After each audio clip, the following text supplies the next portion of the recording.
I don't want this channel to turn into like a Starfield hate channel. I actually liked Starfield quite a bit.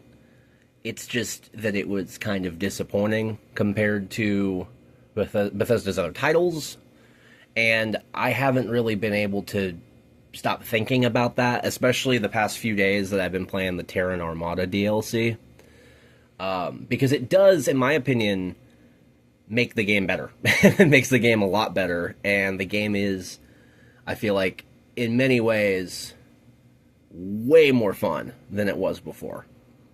But the problem is that the lore, the story, the universe itself, it still feels kind of boring. It still feels kind of shallow. And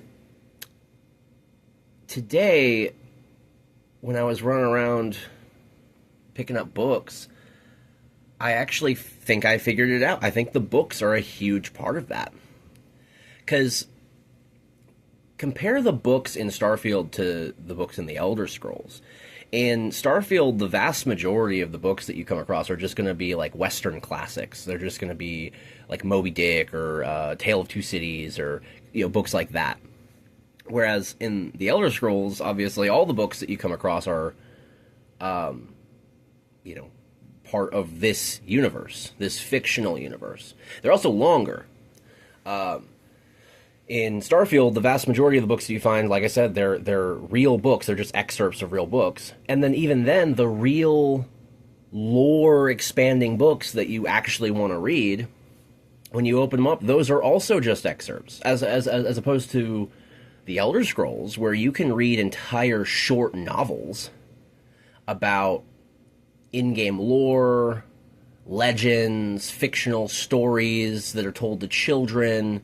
It all helps flesh out the world of Tamriel.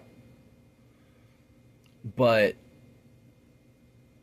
when it comes to Starfield, it feels like every time that you open up a book and it starts to get interesting and you want to know about this quirky detective that's doing investigations in the UC, it just abruptly ends.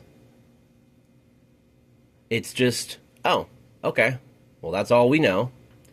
And even the book series that gets the most attention, the Dragon Star Force series, you don't really learn much more about that than you do, say, like Grognak the Barbarian in Fallout.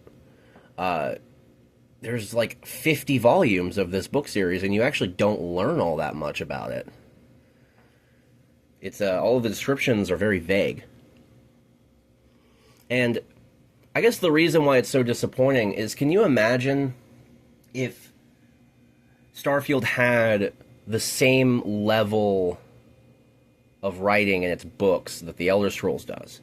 Like, remember the book, The Dark Arts on Trial in the Elder Scrolls? Like, I think that one's from Oblivion, if I'm not mistaken, where, the Mages Guild is having a debate over whether or not they should allow necromancy, or how there's multiple different accounts of different historical events, different wars.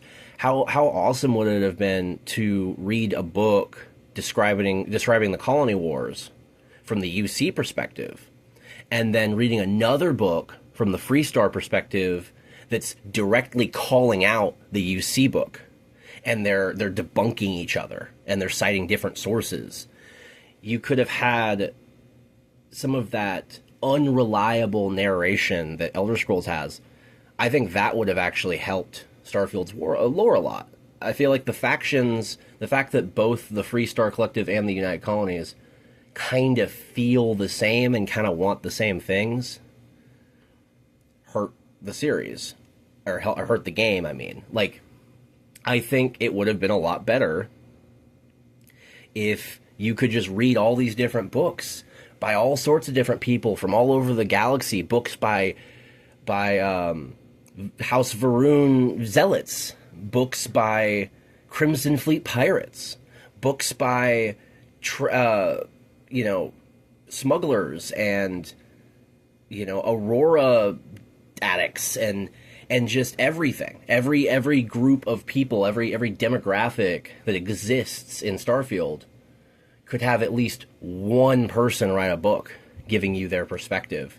And just that alone would have fleshed out the lore so much, in my opinion. So, I know reading's not everyone's thing, but I do think that it's unfortunate that I do believe that the mindset when making Starfield was most people aren't going to read these books anyway, so just make them really short. And I think that that did an absolute disservice to the world of Starfield. And I really hope that Elder Scrolls 6 does not follow suit.